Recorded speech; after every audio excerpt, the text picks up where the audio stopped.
Aha, welcome to the Tuesday show. I'm Ultra David. I'm James Chen. How's everybody going? What are we talking about this week, James? I have no idea. Oh, well, let me tell you. Let me show you. Right up here on the top, we have the topics of the day. Here is the Tekken Global Finals. We'll also talk about FGC going to the White House. That's a true story. That actually happened. That's right, yeah. Pretty wild to me, but it did. And we'll talk about some game, some event stuff. Maybe there's some community stuff in there. I don't know. We'll see. Yeah, I mean, look. It's a slow week. Okay, it's a slow the end news of the week. year. Obviously, Tekken Global Finals is big. Okay. Yes. That was awesome. We'll talk about it. Super great event. Cool that FGC was in the White House too, but that's basically it. That's basically it. Yeah. So. Yeah, there's not much going on right now. It's slow. Kind of drag it out here. We're heading towards the end of the year. So perhaps we should discuss holiday plans for... no, I'm just kidding. Anyways. What an idea. No, Tekken. How much of that did you get a chance to watch? I watched a bunch of it, actually. Okay. I watched a lot of it. I was there watching it most of the day. It was super cool. My Tekken experience is limited, all right? Just to be frank, I played the game a lot in Tekken 5. Back when it was in the arcades and I was in the arcades. That was a decade plus ago. That must have been 12 years ago. I don't know. But it was a long time ago. And when Tekken 7 came back out, I started watching it again. Well, I played Tag 2, right? Okay, Not we a played, lot, but we both did play it. Uh-huh. But now in Tekken 7, I find myself so much more interested than I had been in a while. Tag 2 was a fun game, but for somebody like me to come back in on that game with so many characters, the tag aspect to it, it was just tougher to learn. Yeah. It was tougher to follow. So following Tekken 7 now is super cool, and it's cool for me too as somebody who played Jack. Because Jack has had a lot of success this year, as we'll talk about. I mean, look, even Tekken players acknowledge this, that Tekken has been one of the hardest fighting games to watch. From a spectator standpoint, from an entertainment kind of standpoint. It's harder to watch than a lot of the other fighting games. I have my own theories on why that is. I've talked about them in the past, like shouting out special move names and whatever like that. Okay. And I just feel like little presentation things are kind of problematic, but that's just not the case for Tekken 7 anymore. That's I so feel pretty. like Tekken 7, 1 is pretty. 2, like, you can just see what's going on a little bit. I don't even know if that's just because I've played Street Fighter 5 so much now, and I've always said 5 is the most Tekken-like Street Fighter there is because the frame data is that much more important, and the frame traps and the strings are, the minus, negative, that stuff is so much more important. But also, just like the slow-mo KOs. Oh, so pretty. It's such a hype. It's so good. It's such a hype thing. Yeah. And they added the rage arts. They added the rage drives, I think they're called. And they just added a lot more. There's armor moves now, so you can see like there's just a lot more. And when you see that, the reason why to me that's important is because having the rage drive and the rage arts creates recognizable moves. And that's why I like people yelling out special move names. Because if you watch Ryu and Ken fight each other and everything, and they're just fighting, but then every time they do this uppercut move, they go, Shoryuken! You start recognizing it because of audio, and you realize that it's a special, important move. And so when people do it, you're like, okay, this must be something important. Okay. So I felt like that was kind of missing from Tekken, but now you have these rage arts, which when you see it and it does the slow down charge, you're like, oh, here we go! Oh my god, is he gonna live through the armor? And like all this kind of stuff. And so I just think that the presentation of 7 is so good now, and I had a blast watching it. I thought it was so much fun to watch. Yeah, for sure. And so Tasty Steve was out there doing commentary for it. That's why he's not here. Sajam's not here because he just decided to go. Just went to Japan. One night he said, tomorrow morning I'm going to go to Japan. And he did. Literally at 10 p.m. at night, he called me and was like, James, can you do ESL tomorrow? Yeah. I'm going to go to Japan. And so he's been gone for the last 2 weeks. That's right. So, Steve was out there, and Eris was out there, and Markman was out there. They were all doing commentary. And, of course, for me, that helps me get into it as well, as somebody who doesn't know Tekken terribly well. I thought they did a great job at, quickly explaining what to look for from different characters, from players, and explaining, why one player what the interest in his backstory is, something that I might not know. Right. And there were even times when they didn't know a player, and it turned out that player was really good, as we'll get to, right? So there's a story in that too. Yeah. So having those guys there for me, and having the English commentary was something that was like, just even the fact that during grand finals, the difference that it made whenever Saint picked the infinite stages compared to the stages with the walls. I thought that they did a great job explaining a lot of that stuff. I still don't personally know what the rules are for how they pick the stages. I think just loser gets to pick the stage, right? That's how it seemed. Okay, okay. But yeah, it was dude, they got the Akuma voice guy there. Yeah, they did. That was the actual so voice sick. actor. That was so sick. He started talking. I was like, what? Yeah, it was awesome. That was so cool. Yeah. Well, Americans went over there. Of course, this was the Tekken Global Finals, which required players to qualify for. And some Americans were there. Not just Americans, though. There were people from Europe and people from Korea and from Japan. Yeah, I mean, if all you over take the a look place. here, I can show you. The web page is not up. There's nothing but background here.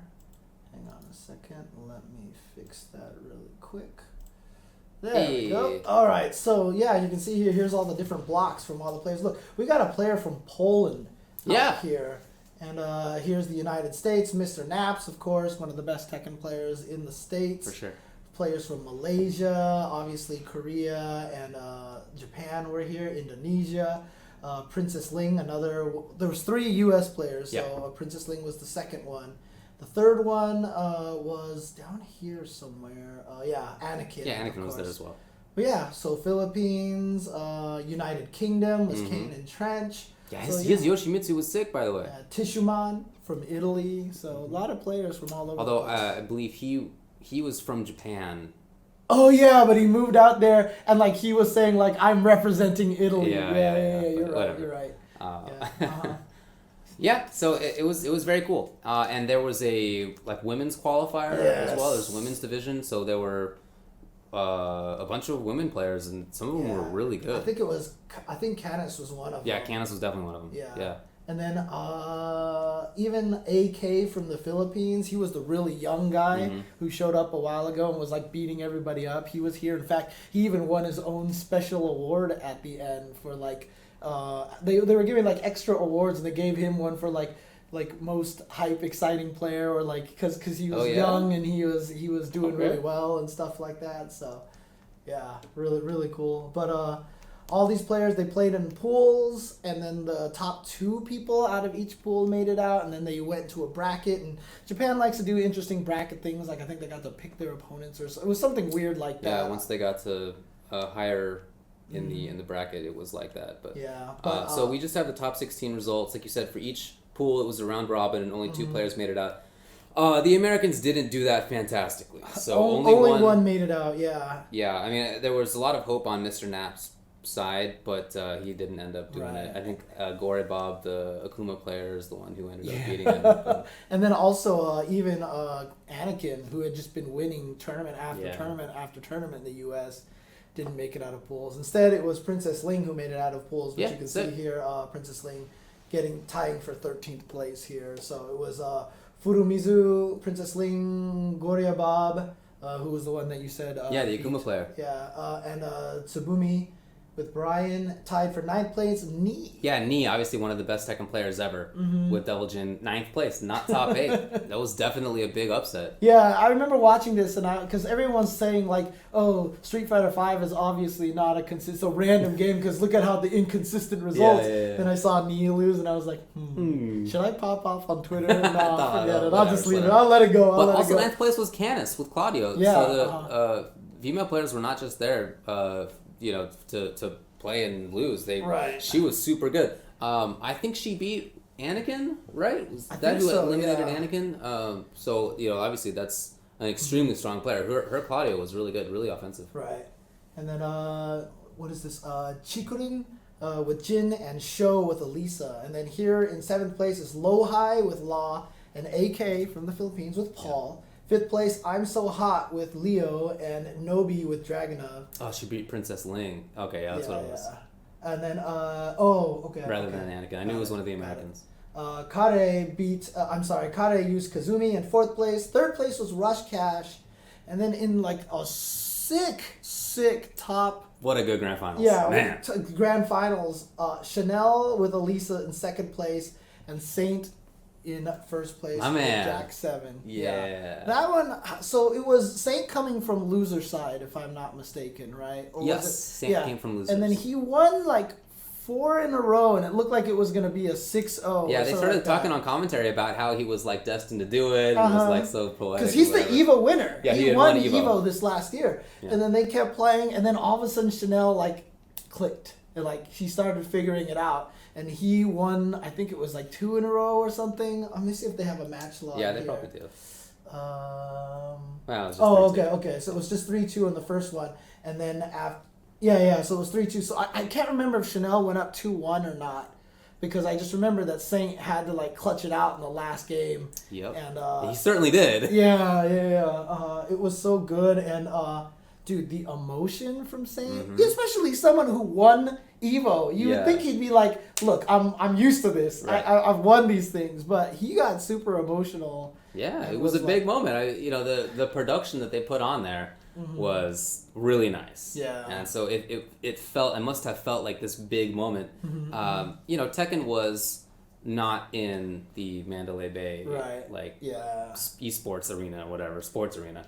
So for him, winning Evo, I think, was probably not quite the same as it was if you had won one of the games that's there. What it was. Saint went up 5. He won 5 games in a row, and then Chanel brought it all the way back. So there you go. Yeah, it was extremely close.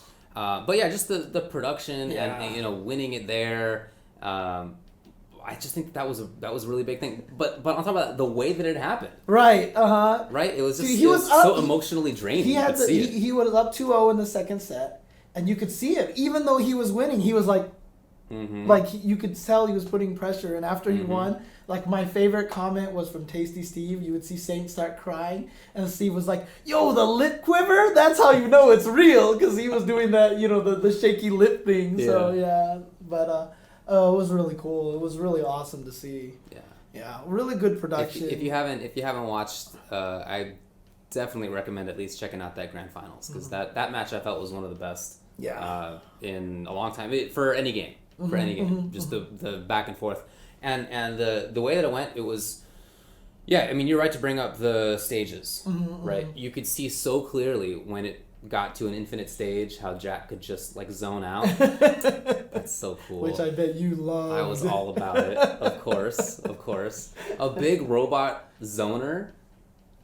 It's like the character that's like built for me. Like there's only one character I think that's more built for you, and I always think Chrome Dome from the SNES Teenage Mutant Ninja Turtles. You better believe I played Chrome Dome. Yeah, who was a robot with an SBD and dulcim limbs. And an invincible fireball. His wake up was a fireball. That's right. Bad game, but a lot of fun stuff in there. But it was a lot of fun to watch, and you could really see the difference in the stages. So even if you're not somebody who knows Tekken terribly well, you could like really focus in on that and understand how that had a big impact on how Chanel had to play, like whether he was playing offensively, whether that even was like viable. Right, because like when it was, they played on the Mishima stage, which was not an infinite stage, and you could all of a sudden see Saint had to try to fight for the real estate, so he kept trying to push forward to get to the middle of the stage. And Chanel was able to take advantage of that, but when they played in the infinite stages, he was just like, chase me, come get me. So it made a big difference. Yeah, it did. Rush Cash, Eris was saying that he hadn't heard of Rush Cash before. I don't have any more information on it than that, but I thought that was really impressive if that's true, that Rush Cash is just some extremely strong player, obviously, but that even somebody who knows Tekken as well as Eris does didn't know who he was, and yet here he is, 3rd place at the global finals. Right. So shout outs to them, and again the production, all the people that were there. I mean, was it just me, or like that main table where the Japanese commentators were they the commentators that was Hamiko and Harada was commentating? Yep. And one of the other, I don't know the third guy, but yeah, it was definitely those two. Yeah, so that's really cool. And then of course they flew out all the like we talked about, Eris and Tasty Steve and Markman was out there for that. Shout outs to all of those guys for putting on a really cool show. So, and then of course they had the reveal at the end, and then Markman made the comment before it came up. He was like, See, shout outs to No Leaks. But before we stop talking about this, I want to also mention the match between Mr. Naps and I think it was Gore Bob, the Akuma player, because that was right down to the end too, and I thought that was one of the best matches that I'd seen in any game in a long time as well.